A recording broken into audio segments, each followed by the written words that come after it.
আসসালামু আলাইকুম রাহমাতুল্লাহ। আজকে আমাদের ক্লাস হলো গিয়ে কম্পোনেন্টের বিস্তারিত আলোচনা। গত দুই দিন তিন দিন ধরে আমাদের কম্পোনেন্ট নিয়ে আলোচনা হইতেছে, তবে আজকে হলো গিয়ে ফাইনাল এবং শেষ আলোচনা আর কি কম্পোনেন্ট নিয়ে। কোন কম্পোনেন্টের বৈশিষ্ট্য কি, কাজ কি, ব্যবহার কি, কিভাবে মাপতে হবে, কিভাবে উঠাতে হবে, কিভাবে লাগাতে হবে। তো শুরুতে যে কথাটা বলা হয়েছিল যে কম্পোনেন্টের যদি ব্যবহার না জানি, না বুঝি, তাহলে আমাদের আইসি রিলেটেড কাজ করা খুবই কঠিন। তো সর্বপ্রথম আমাদের যেটা জানতে হবে সেটা হলো গিয়ে কম্পোনেন্টের ব্যবহার সম্পর্কে জানতে হবে, কম্পোনেন্টের কাজ জানতে হবে, কম্পোনেন্টের কিভাবে মাপতে হয় সেটা জানতে হবে। তো 80% সমস্যা কম্পোনেন্ট থেকে আসে মোবাইল সার্কিটে আইসি রিলেটেড যত ক্লাস আছে ওইগুলোর মধ্যে। তো আর 20% আইসি থেকে আসে। তো এখন আমরা ক্লাসে আসি বর্তমানে কয়েল নিয়ে। বর্তমানে আমরা ক্লাসে আসি কি নিয়ে? কয়েলের কাজ কি? কয়েলের একটা কাজ বলছিলাম না, অ্যাম্পিয়ারকে বৃদ্ধি করা। তো আমরা আগে জানতাম না যে কয়েল 4 প্রকার, শুধু বলছিলাম যে কয়েলের কাজ অ্যাম্পিয়ারকে বৃদ্ধি করা। কিন্তু এখন আমরা বলছি হলো কি, জানি কয়েল 4 প্রকার। 4 প্রকার কয়েল কেন দেওয়া হয়েছে? যদি কয়েল অ্যাম্পিয়ারকে বৃদ্ধি করতো তাহলে তো কয়েল এক প্রকারই থাকতো, 4 প্রকার আর হইতো? 4 জনের 4 কাজ, তার জন্য 4 প্রকার কয়েল ব্যবহার করা হয়েছে। আচ্ছা, সর্বপ্রথম আমরা বলছিলাম যে সাধারণ কয়েল। কি কয়েল? তারপরে বলছিলাম বাক কয়েল, তারপরে বুস্ট কয়েল, তারপরে কাপলার কয়েল। সাধারণ কয়েল কি হিসেবে কাজ করে? সাধারণ কয়েল ফিউজ হিসেবে কাজ করে। তো আমি আগেই বলছিলাম যে আমাদের কয়েলগুলো নির্দিষ্ট নির্দিষ্ট জায়গায় থাকে। যেমন সাধারণ কয়েলের জায়গায় থাকে, বাক কয়েলের জায়গায়, বুস্ট কয়েলের জায়গায়। আর তাছাড়া সারা মাদারবোর্ডে যা আছে সবগুলোই কি বাক কয়েল। কি কয়েল?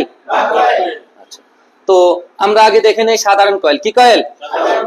এটা হলো কি আমাদের অডিও আইসি। কি আইসি? অডিও আইসি। অডিও আইসির পাশে দুইটা কয়েলের অবস্থান আছে, সেগুলো হলো গিয়ে কি কয়েল? সাধারণ কয়েল। সাধারণ কয়েল কি করে আর বৈশিষ্ট্য কি? ফিউজ হিসেবে কাজ করে, অ্যাম্পিয়ার বা ভোল্টেজ কিছুই বৃদ্ধি করে না বা বুস্ট করে না। এটা হলো কি আমাদের সাধারণ কয়েলের বৈশিষ্ট্য, তাই না? আচ্ছা, কয়েল সাধারণ কয়েলটা দেখতে কিছুটা রেজিস্টরের মতোই, দুই পাশে খাস কাটা, মাঝখানে কালো। রেজিস্টরও কিন্তু দেখতে এরকম, কিন্তু কয়েলটা সাইজে অনেক বড় হবে, রেজিস্টর থেকে সাইজে অনেক বড় হবে। এটা ফিউজ হিসেবে কাজ করবে। কি হিসেবে? ফিউজ হিসেবে কাজ করবে। তাহলে মাদারবোর্ডে যে অংশে আমরা সাধারণ কয়েল দেখতে পাবো আমরা কি চিনতে পারবো? আচ্ছা, এই যে এখানে আরো একটা কয়েল আছে, দেখেন এখানে একটা ডায়োড, একটা রেজিস্টর, একটা কয়েল, তিনটা কি দেখতে এক? কয়েলটা দেখতে অনেক বড় এবং কি উঁচাও, তাই না? আচ্ছা, এটা হলো কি সাধারণ কয়েল। কি কয়েল? সাধারণ কয়েল। এরপরে হলো কি আমরা যে কয়েলটার কথা বলছিলাম, কাপলার কয়েল। কি কয়েল? Coupler coil. এখানে কাপলার বলতে কাপল বোঝানো হয়েছে জোড়ায় জোড়ায় থাকে। কি থাকে? জোড়ায় জোড়ায় থাকে। কাপলার কয়েলের স্থান হলো কি এলসিডি কানেক্টর। কি? এলসিডি কানেক্টরের পাশেই থাকে। এই যে এলসিডি কানেক্টরের পাশে জোড়ায় জোড়ায় কয়েল আছে, এখানে 5 জোড়া কয়েল আছে, তাই না? আচ্ছা, এই একটা কয়েল, এই একটা কয়েল, এখান দিয়ে ইন হইছে, এখান দিয়ে আউট হইছে। আচ্ছা, তো সাধারণ কয়েল কাপলার কয়েল বৈশিষ্ট্য একই। সাধারণ কয়েল কাপলার কয়েল বৈশিষ্ট্য একই। সাধারণ কয়েল কি করে? ফিউজ হিসেবে কাজ করে। কাপলার কয়েলও ফিউজ হিসেবে কাজ করে, অ্যাম্পিয়ার বা ভোল্টেজ কিছুই বৃদ্ধি করে না। তাহলে সাধারণ কয়েলের কাজ কোথায় ব্যবহার করা হয়েছে? অডিও আইসির পাশে। আর কাপলার কয়েল কোথায় ব্যবহার করা হয়েছে? এলসিডি কানেক্টরের পাশে। এরপরে হলো কি আমাদের যে কয়েল আছে সেটা হলো কি বাক কয়েল। কি কয়েল? বাক কয়েলের কাজ কি? অ্যাম্পিয়ার কি বৃদ্ধি করা। কি করা? অ্যাম্পিয়ার কি বৃদ্ধি করা। তো আমাদের বাক কয়েল কোথায় কোথায় থাকতে পারে? সারা মাদারবোর্ডে ছড়াই ছিটিয়ে যা আছে, নির্দিষ্ট স্থান ছাড়া সবগুলোই কি কয়েল? বাক কয়েল। বাক কয়েলের কাজ কি? অ্যাম্পিয়ার কে বৃদ্ধি করা। কয়েল মাপার সিস্টেম কি? কন্টিনিউটি মোডে রেখে দুই পাশে ধরতে হবে। কি করতে হবে? দুই পাশে ধরতে হবে। যদি বিপ দেয় তাহলে ভালো, বিপ না দিলে নষ্ট। আচ্ছা, এরপরে হলো কি আমাদের বাক কয়েল। কি কয়েল? বাক কয়েল। বাক কয়েলের ক্ষেত্রে আমরা কিভাবে চেক করব? আমরা কন্টিনিউটি মোডে রেখে, আপনি একটু ধরেন, কন্টিনিউটি মোডে রেখে কয়েলের চিহ্ন তো এটাই, তাই না? কয়েলের চিহ্ন এরকম না, পেঁচানি কুণ্ডলী আকারে। আচ্ছা, কয়েলের শর্ট মিনিংস কি? কয়েলের শর্ট মিনিংস। আচ্ছা, এখন আমরা কয়েলটা চেক করার জন্য বাক কয়েল। কি কয়েল? সাধারণ কয়েলের ক্ষেত্রে আমরা জাস্ট দুই পাশে ধরবো, বিপ দিলে ভালো, বিপ না দিলে নষ্ট। কথা বুঝছেন? কয়েল সিরিজ লাইনে ব্যবহার করে। কি লাইনে? সিরিজ প্যারালাল, বুঝেন? আচ্ছা, এরপরে হলো কি আমাদের বাক কয়েল কিভাবে আমরা চেক করব। বাক কয়েলের ক্ষেত্রে আমরা দুইটা ফ্রগ একসাথে করব, দুইটা ফ্রগ একসাথে করব। দুইটা ফ্রগ একসাথে করার পরে আমাদের মাল্টিমিটারে একটা নির্দিষ্ট মান আসবে, 2 4 3 এরকম মান আসবে।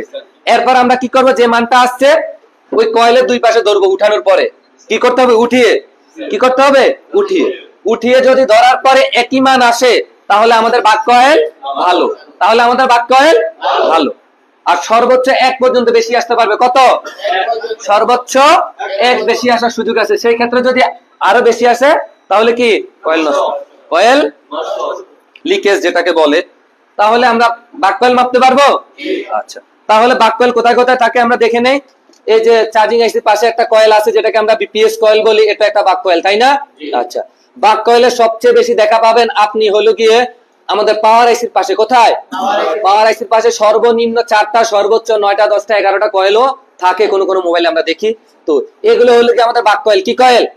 আচ্ছা, এটার কালার একটা, এটার কালার একটা, এটার গঠন একটা, এটার গঠন আরেকটা। তাহলে এগুলো কি গঠন যাই হোক, কালার যাই হোক, সবগুলো বাক কয়েল। নির্দিষ্ট জায়গা ছাড়া যা আছে সবগুলো কি বাক কয়েল। এরপরে হলো কি আমাদের বুস্ট কয়েল। কি কয়েল? বুস্ট কয়েলের কাজ কি? অ্যাম্পিয়ার প্লাস ভোল্টেজ দুইটাকে বৃদ্ধি করা, অ্যাম্পিয়ার প্লাস ভোল্টেজ দুইটাকে বৃদ্ধি করা।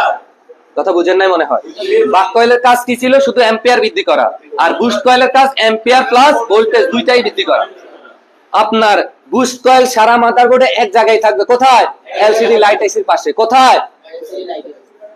বুস্ট কয়েল সারা মাদারবোর্ডে এক জায়গায় থাকবে, তা হলো গিয়ে এলসিডি লাইট আইসির পাশে।